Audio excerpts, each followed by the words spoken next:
free energy, right? And entropy also. And also we have seen what is contribution entropy and thermal entropy, right?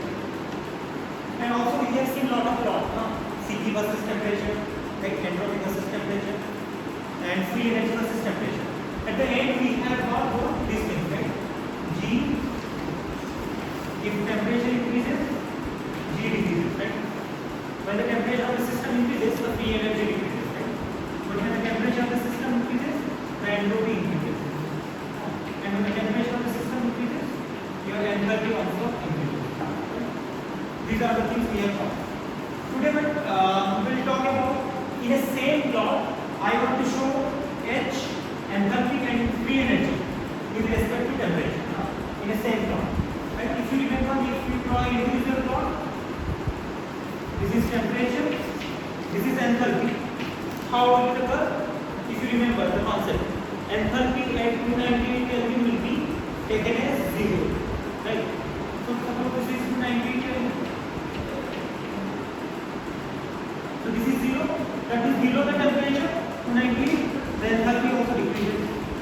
But above 298, the enthalpy increases. Right? So enthalpy increases if increasing in the temperature. Similarly, if you draw individual G versus free energy versus temperature curve, right? It is like this. Right? The slope is entropy and the intercepts are enthalpy, right? This is the enthalpy. Remember, like 0 degree Kelvin.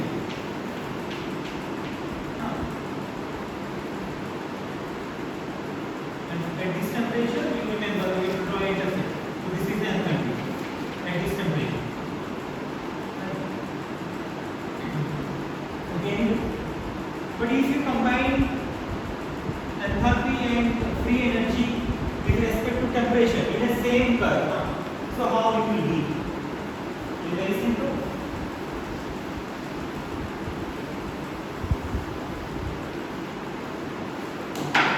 So it will be like, this is temperature, and you have both enthalpy and free energy. Right? So enthalpy curve will be like this.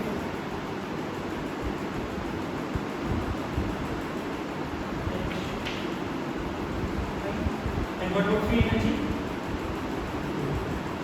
Free energy is decreasing, increasing in the temperature. Temperature is increasing, free energy is decreasing. Temperature is increasing, the enthalpy is increasing. And in the same curve. So what is this? Just a little.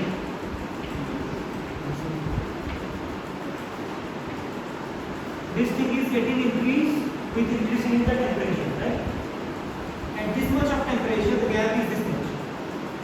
At this much of temperature, the gap is only this much. But it is increasing, right? When temperature is this much, sorry, here, the gap is more, right? So with increasing in temperature, this gap is increasing.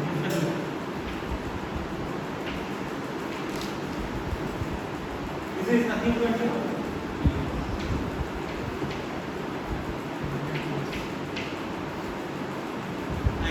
Because we have the equation, G is equal to H minus E. I have shown G, which decreases with increasing the temperature.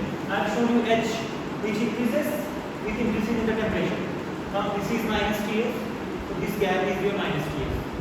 That means entropy is increasing, temperature is also increasing with increasing in the temperature. So the temperature is increasing, so Ts is also increasing. Entropy is increasing and temperature is increasing both. Right?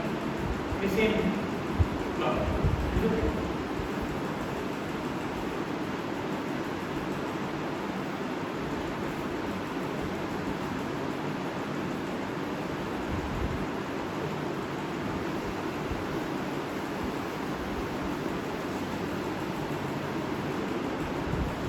Yeah, this is a very good concept. Now the topic is concept of energy barrier, showing why reaction is not feasible.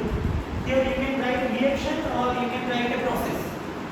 Feasibility of the process or feasibility of a transformation. A phase want to transform from one phase to another phase, for example. A reaction want to happen, for example. So we know that basically whenever we want some feasibility, then thermodynamics condition which should be fulfilled first. That is what? Delta G must be negative, right? Obviously, or product free energy should be less, reactant free energy should be more. Or whenever there will be a transformation, that means again same, product free energy should be less, reactant free energy should be more. We know that. So, but in most of the situation, it may not happen, right? Even if thermodynamics condition is fulfilled, the reaction will not happen, or the phase transformation will not happen. So that comes the kinetics part. So there is the importance of kinetics here, right? How the kinetics will play the important role, I will tell you right now. Okay, before talking, okay, let me draw it. Just a minute. This is G versus, everybody knows this reaction coefficient.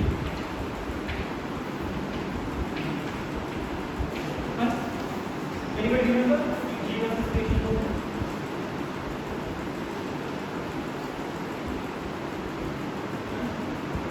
This is, for example, A, this is B. So this is a reactant and this is the product. So that means this is the free energy. This is increasing in free energy in this direction, and this is the reaction coefficient, A and B. So it is clearly showing that the A, free energy of A is this one, free energy of B is this one. It is clearly B. So it is clearly showing GA is less than GB or just opposite. This one. Right? Free energy of B is less compared to free energy of A. So that means the A will react to give B quickly, obviously. Why? Because we know that delta G is negative. Product GB minus GA. It is negative. Yes or no? Right? But it will not happen. The A will not become B. If that means thermodynamics condition is fulfilled. B has low energy, product has low energy, reactant has more energy. It should get transformed to B. A should transform to B, right? But it will not happen easily. This is one case. In another case, you can see suppose this is one system. Consider this is a system. System A. This is system B. Or you can write this is one condition. This is one condition. This is another condition.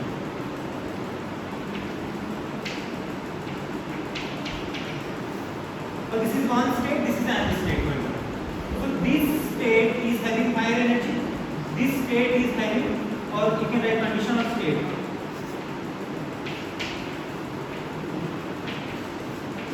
And this state is having lower energy. So that means your system will quickly transform to this.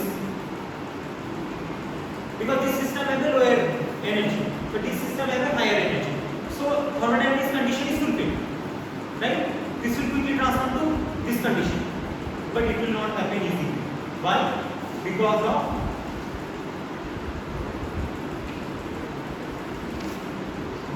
just have a look. You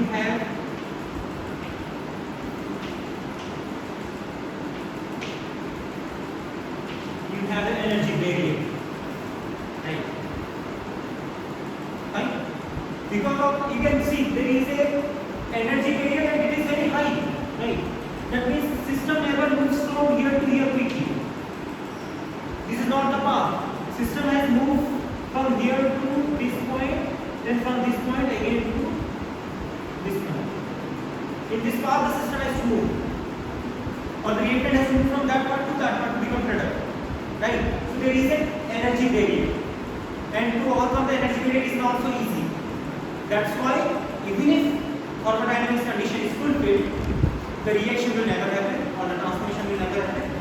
Or you can say the system will not move from this condition to that condition. As well as because of this energy barrier. Right? So there is a concept called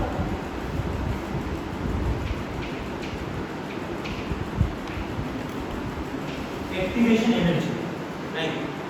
That's now the concept, activation energy. That means unless until you provide activation energy to this system, it will not go to this one. Activation energy means that it is a little amount of energy which is required to initiate the reaction or initiate the process, right? So in other way I can say, to overcome this energy barrier you have to provide some activation energy. Then only the system will move from this one point to this one point, or reactant will become product. It is okay? So kinetics part will come, that's why. That is one part. Okay, let me explain in a different way. In a different way.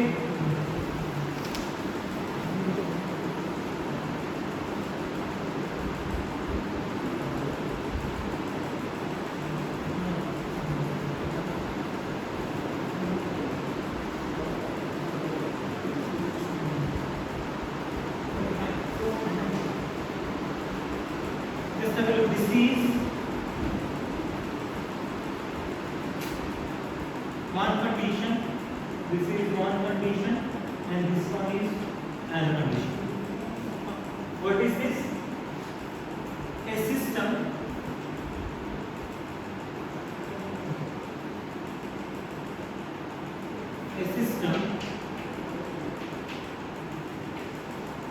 can be stable, right? Or a system can be either metastable or it can be unstable, right? Is okay? These three things are there. That means if the system has very low free energy or very low energy, it is stable. But if the system has high energy now, in that condition either the system will be in metastable condition or it will be in the unstable condition completely, right? So can you figure it out which condition is what? This is very good. This is metastable. This is unstable. Very good. And this is stable. Because in this condition the system has minimum free energy, and in this condition system has low energy but higher than this one. But in this condition system has maximum free energy.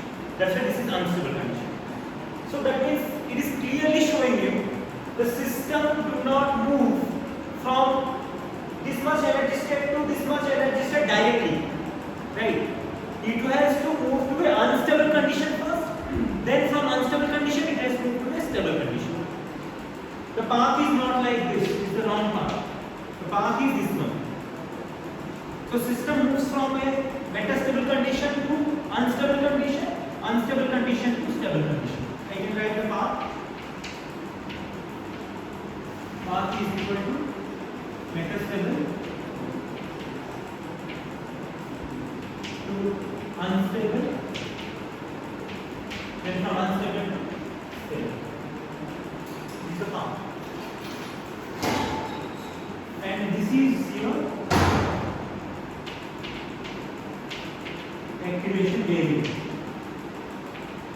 or heal, some people call it activation heal or variable.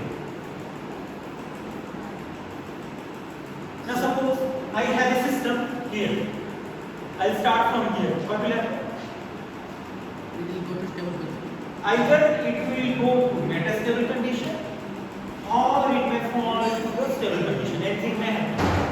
Sir, but what is the difference between metastable and unstable? Metastable and unstable. See, stable means it will remain forever. There will be no change. Right? If you are not going to disturb at all, it will remain as such. But metastable condition is that condition when it will remain as such for not forever. It may remain for a sufficient time, but not forever. If you disturb it, it will transform into a stable condition. Unstable condition will never remain. It will suddenly transform into either metastable or stable. Maximum chance it will go to stable condition. It is okay. Stable condition will never disturb. Right?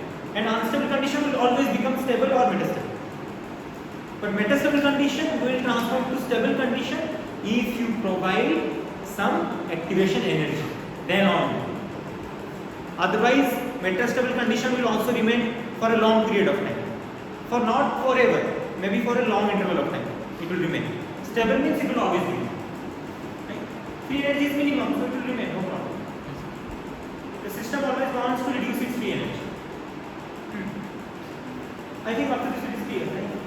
Okay, so this one I can correlate with a real situation. Very good example. Huh? Okay, I think all of you use those trolley bags, right? While you travel. So I can take a floor. This is the floor, and I have my trolley bag like this.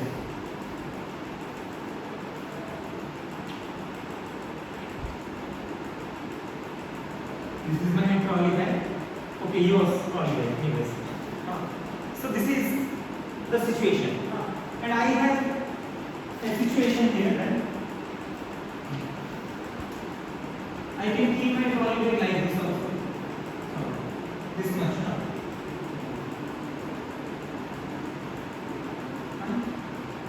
These are the rules.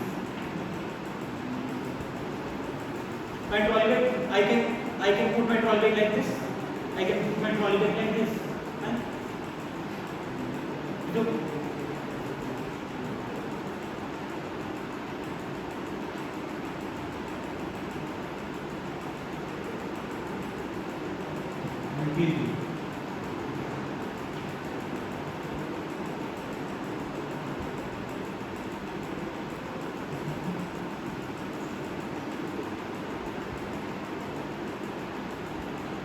It may be like this, right?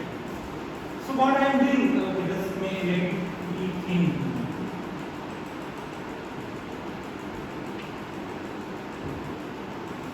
Just have a look. What is happening? So this is your stable condition. Okay. Your trolley bag is like this. If you push it, nothing will happen. I mean, it will remain as such. But if you push it slowly, or you do not have to push it, automatically it will fall to this situation, stable condition. Or it may fall like this. So this is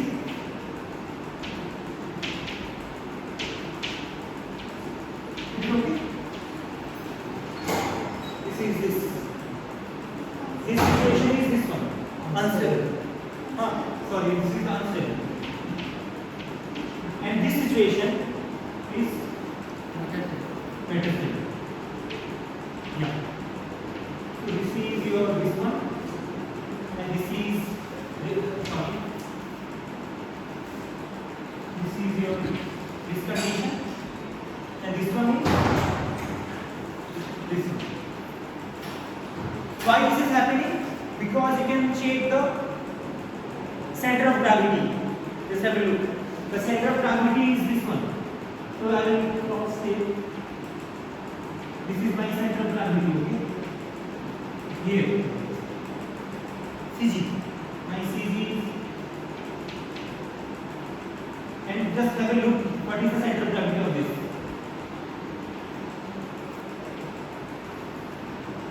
This point and this point. Just have a look. Higher. The center of gravity is going higher. Here the center of gravity is less. And when you check this center of gravity,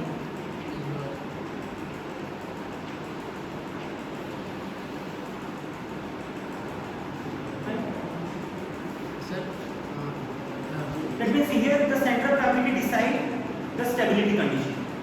You can see that is in the stable condition means the center of gravity is in the lower position, near to the ground, near to the floor.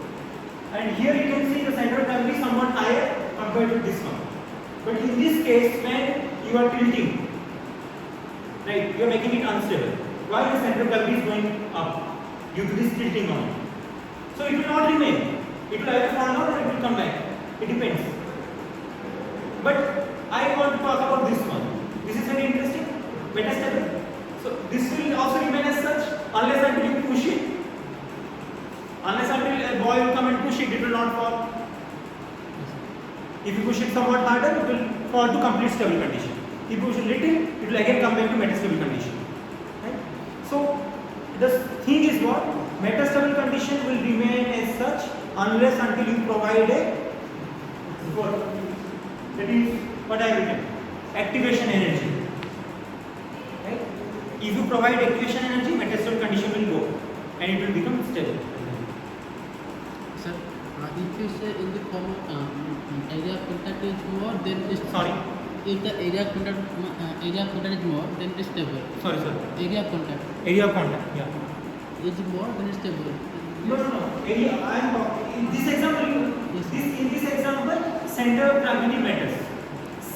Center of gravity and distance between the floor. You can see the distance between the floor and center of gravity is minimum. Yes, sir. Floor, center of gravity is close to the floor. But here you can see it is maximum. But here it is intermediate. Right? It is minimum, it is intermediate, and it is very high. High is the center of gravity, it is more unstable. Right? Lower is the center of gravity, it is stable. And intermediate means it is metastable. This is just an example. This is not a thermodynamic situation. This is just an example. But this example is important. Right? So you have to remember, even if thermodynamics condition will be fulfilled, the reaction may not happen because of this activation energy barrier or activation energy field. Right? So in that condition, what can be done? We have to provide certain amount of energy. That is called activation energy. A minimum energy must be given to the system so that the reaction will initiate or the process will initiate or the transformation may happen.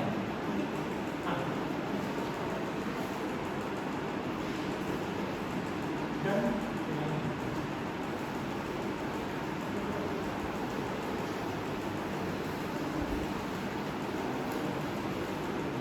Anybody remember from the physical metallurgy class which phase or which microstructure in the steel, plain carbon steel, is a metastable phase? Which microstructure, which phase is a metastable phase? Martin said very good. When I know. Martin sir. But if it is a, suppose I am talking about perlite, then Stable. cemented, very good. Cemented is a metastable phase also.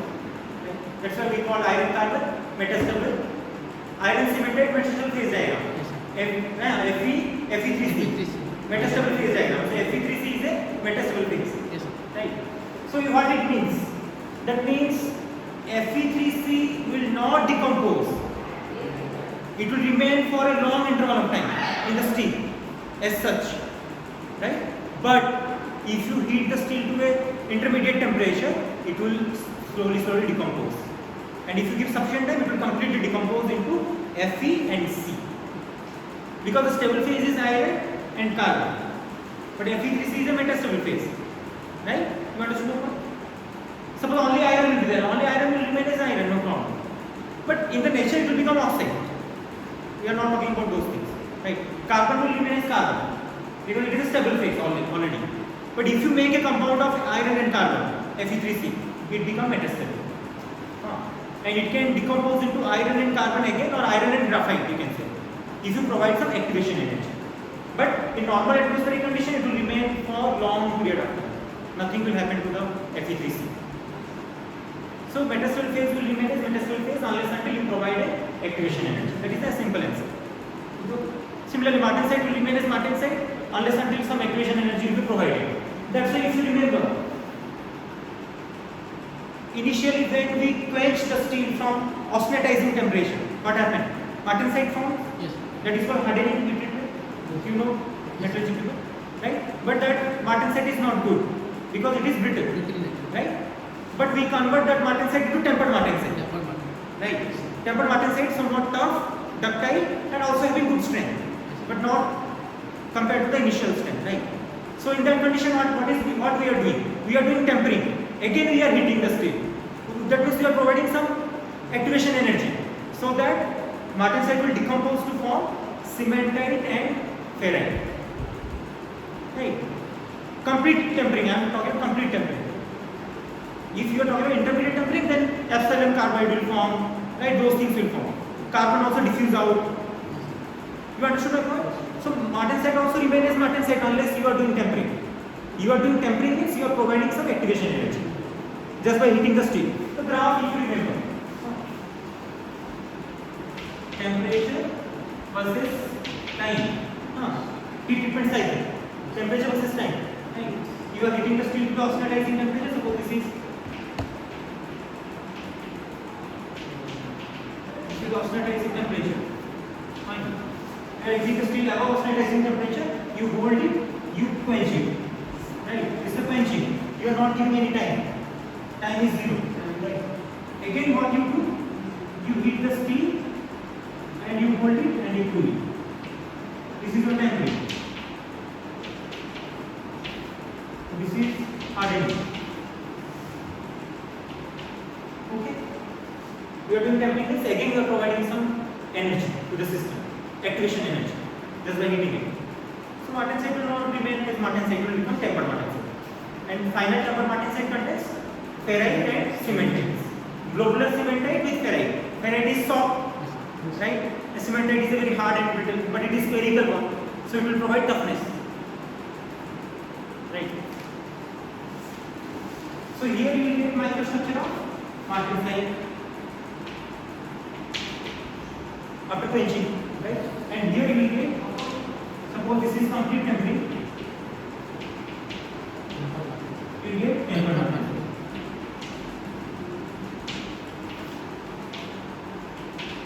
This is what I told, this is metastable. Metastable phase. And you remember tempered Martensite, complete tempered Martensite है alpha plus this is also metastable, but still it is somewhat stable. Right? Alpha is a very stable phase. Iron.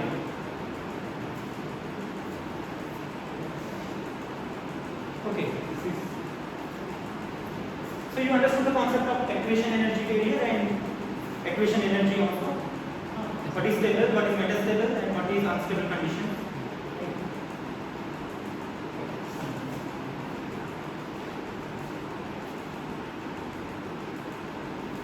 Yeah, this was your question, in the exam. Yes, sir.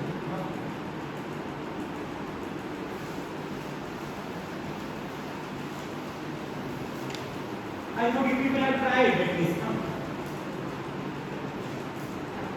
The question is how melting of an ice cube takes place when it is in floated condition. The question is very simple. You suppose you are at your refrigerator. You open your refrigerator, right? You open the ice tray. You take out the ice cube. It is a very sharp ice cube, right? Cube shape completely, right? And you throw it like in the air. The ice go to the top, and in the floated condition, it will melt. Right? Obviously, it will melt because now the temperature is higher than 0 degree. The melting will start. The liquid ice will, solid will become liquid. Transformation will happen. The question is how it will happen. It will melt everywhere, or it will melt preferentially somewhere. That is the question, simple question. Or transformation will happen everywhere automatically or simultaneously, or it will happen preferentially somewhere. So corner की तरफ जल्दी melt होगा, उसके बाद फिर surface से melt होगा, spherical से होगा तो फिर मेल्टिंग स्टार्ट होगा. But in the real situation, we cannot float it, right? We need like that stick of Harry Potter at least to make it float. So this is a cube.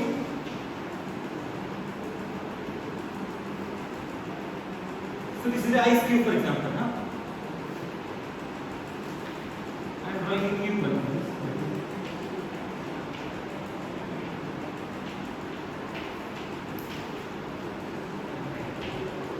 And it more than 0 degree centigrade.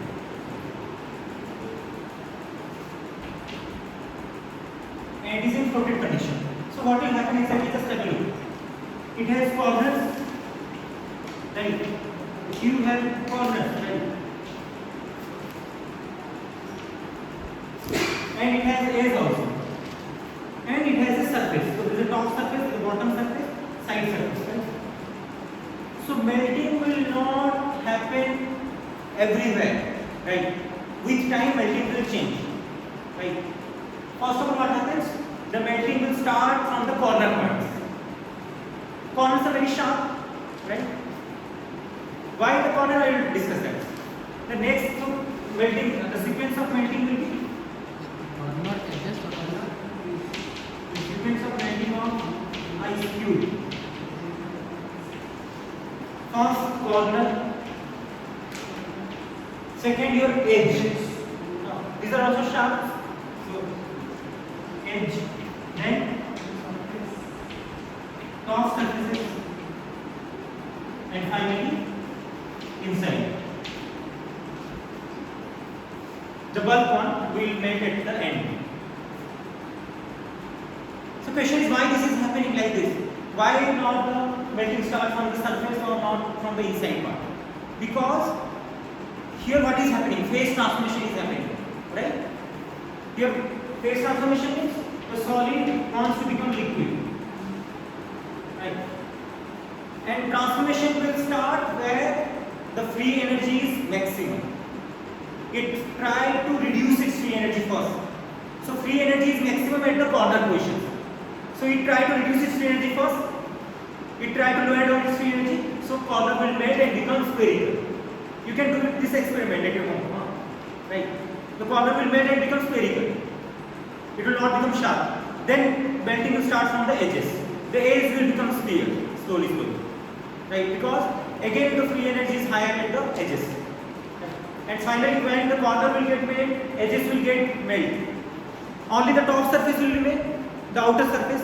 Top surface means you can write outer surface. It should not be confused. The outer surface will get melt. Finally, it will completely become sphere, and your inside surface will start melting. Right? So, because of maximum free energy at the corners, then at the edge, then at the outer surface, and then at the center. So question is how, like why free energy is maximum at the corners and at the edge? Can anybody guess? Why free energy is high?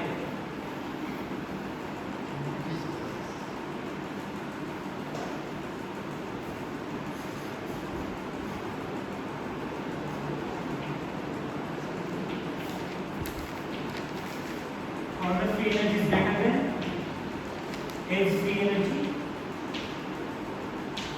Greater than outer surface free energy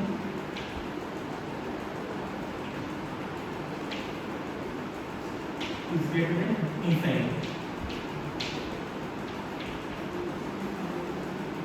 Why this happens? Yeah, it is a single material. Everything is same H2O and it is a solid.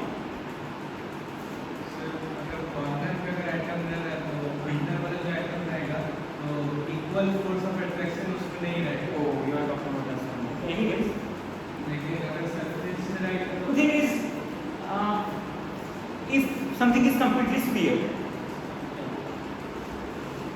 suppose you take an ice cube, you are not taking ice cube, you are taking a sphere cube, which is ice. So melting will start where? From the top surface only, then inside will melt, right? So what I mean to say is, this free energy depends upon the number of broken bonds you have. If you have very high number of broken bonds, free energy is high. You have low number of broken bonds, free energy will be less. If you have no broken bonds, free energy is already minimum. You understood? So that means the corner positions have maximum broken bonds. Right? Yes, sir. I can justify it if you want. Okay. Suppose you take an atom from here and you take an atom from this position. This is in the inside the cube, right? So this is inside the cube means atoms will be here, atoms will be here, atoms will be here, atoms will be here. It is surrounded by a lot of atoms. So no broken bonds at all.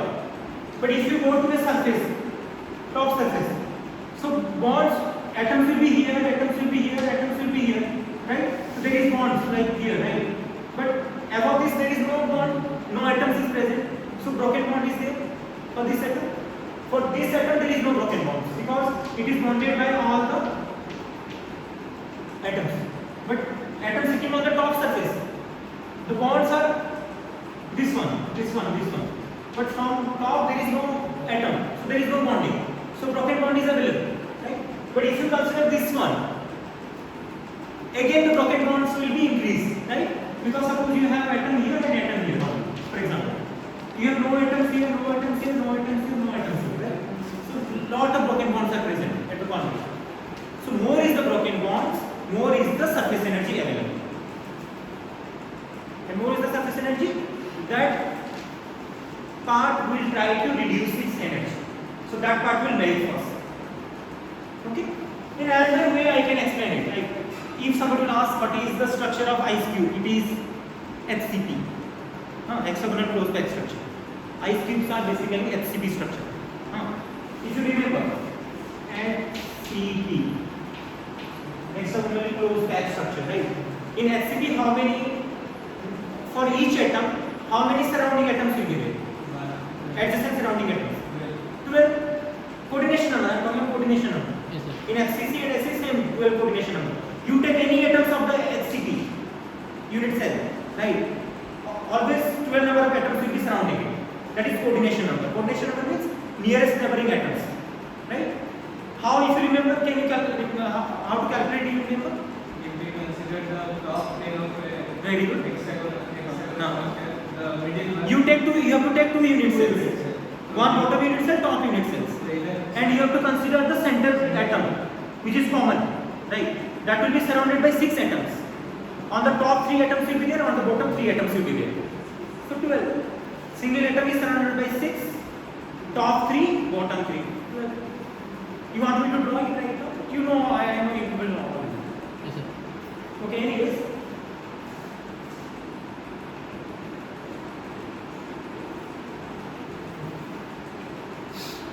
This is the situation, huh? This is the atom, right? So one atom will be here, 2, 3, 4, 5, 6, right? And here it will be 1, 2, 3, and here it will be, right? These 3 atoms is present where? In this unit cell only. And this will be present above the unit cell. So one unit cell will be above this, one unit cell will be below this. This is one unit cell, or this, you can say this is, because this is the common phase. This phase is common. That's all. So surrounding, okay, anyways, you understood now, right? 12 number of atoms are there for every each atom.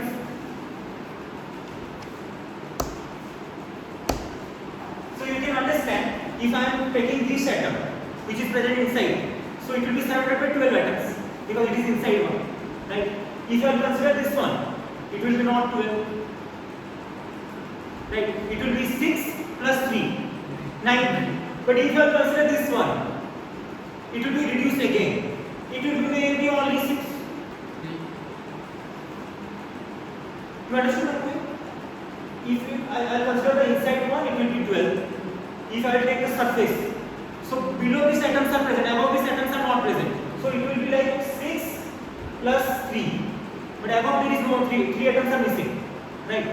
But if you consider this one, you will be missing with 3 and 3. Only 6 atoms will be there. So more broken bonds, more free energy. It is okay. You understood my point? How the melting of ice will take place? We start from the corner, then edge, then the surface, and finally the bulk. So more broken bond is here, less broken bond is here, and there is no broken bond. Okay.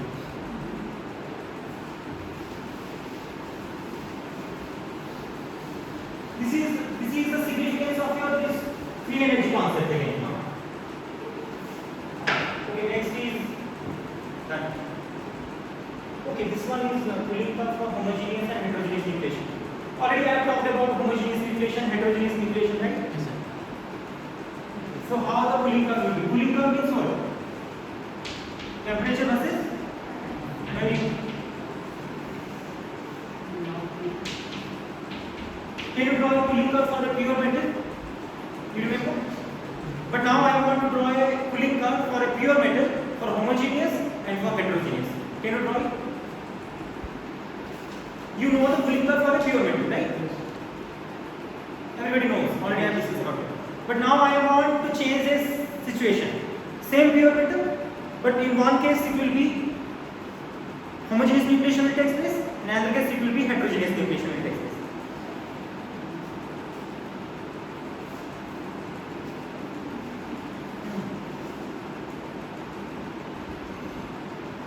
It is related to the driving force, if you remember. Another hint I can give you, which one will require high driving force, which one will require less driving force. So how it will be?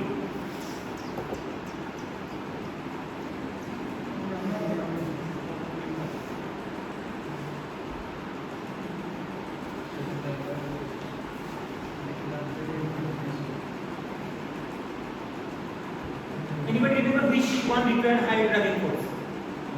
Homogeneous, very good. Right? Because there is no surface available and it want to nucleate. So it will need more energy. Right? But heterogeneous nucleation means it will nucleate on a surface. The surface is already available. Suppose mold ball is available or any solid particle is available. It can nucleate easily because it takes very less amount of energy. And we also have calculated those things, if you remember. Yes, sir. I have shown you the graph G versus R. You remember? Free energy versus R curve. For homogeneous it will be less or more. It will be more. And for hetero it is less. Right? You remember that? Okay. Anyways, so suppose this is homo.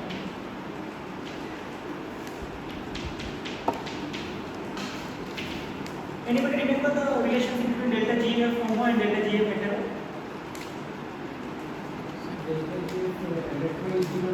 Delta GF homo into S theta. Very good. Right. S theta is in multiplication. So obviously delta GF homo is more. Delta GF hetero is less. Right? And delta GF is the barrier. Right? Okay, anyway. So this is homogeneous. So it will be normal cooling curves are like this, if you remember. This is liquid, this is solid, and this is the transformation happening. It takes some time, right? Some heat need to be removed. So if it will remove much faster, then it will become less. If it will remove slowly, it will become more. This time, right? This is the temperature versus time. This is temperature versus time. This needs more time. If heat will be extracted faster rate, this will reduce. But if heat extraction is slow, this will increase. And this is solid. This is right. So homogeneous nucleation means there is no involvement of any surface. A nuclei has to form inside the liquid only. Right? Or not on the mold wall. It will form inside the liquid. Right? So how it will be? It should be like this. What is this? Freezing point or melting point? But it will be not like this. It will go. Now you remember what is this? Undercooling. Very good. Tm minus T. This is suppose T.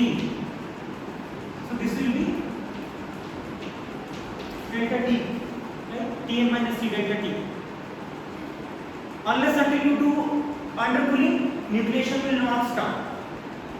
Undercooling means that is a driving force. Gs minus Zl.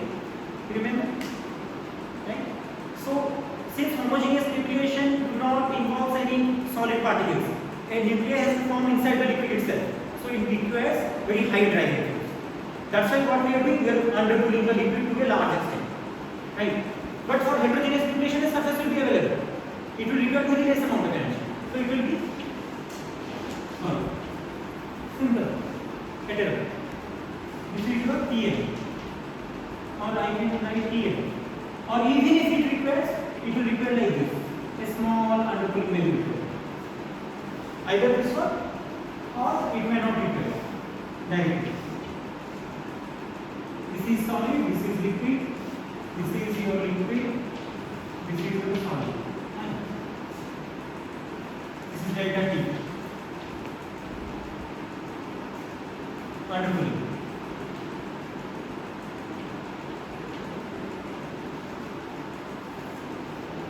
This is hetero.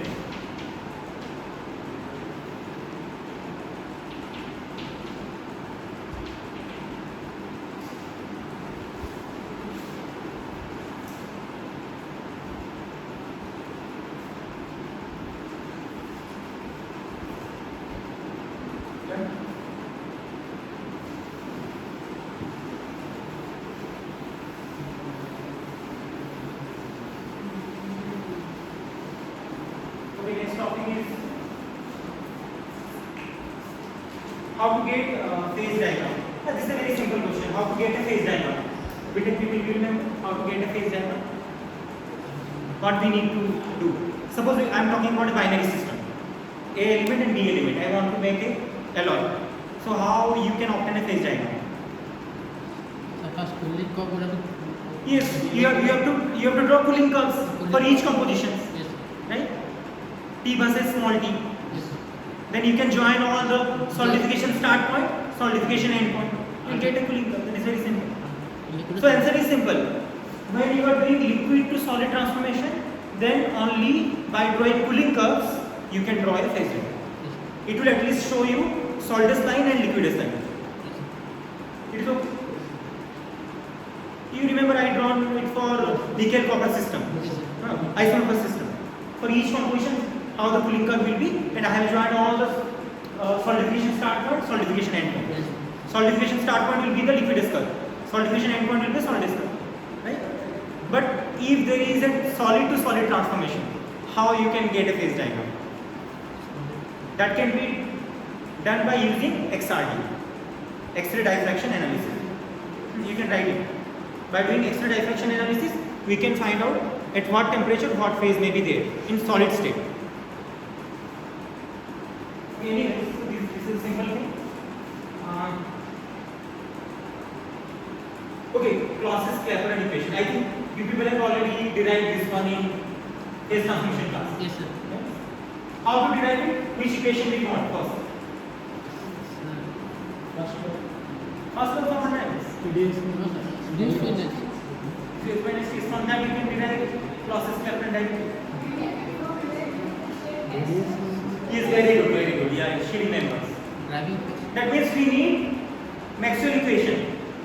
Already in the previous lecture I have derived Maxwell equation. You people can check how to derive Maxwell equation. From Maxwell equation you can derive Clausius-Clapeyron. Yes, sir. Right. G equal to H minus Ts. See, basically we end up with this one if you remember. dg is equal to VDT minus HDT ddt minus and HDT. sdt. This is the thing. It is visible. The letters are visible. Slides. Okay, you can stop it.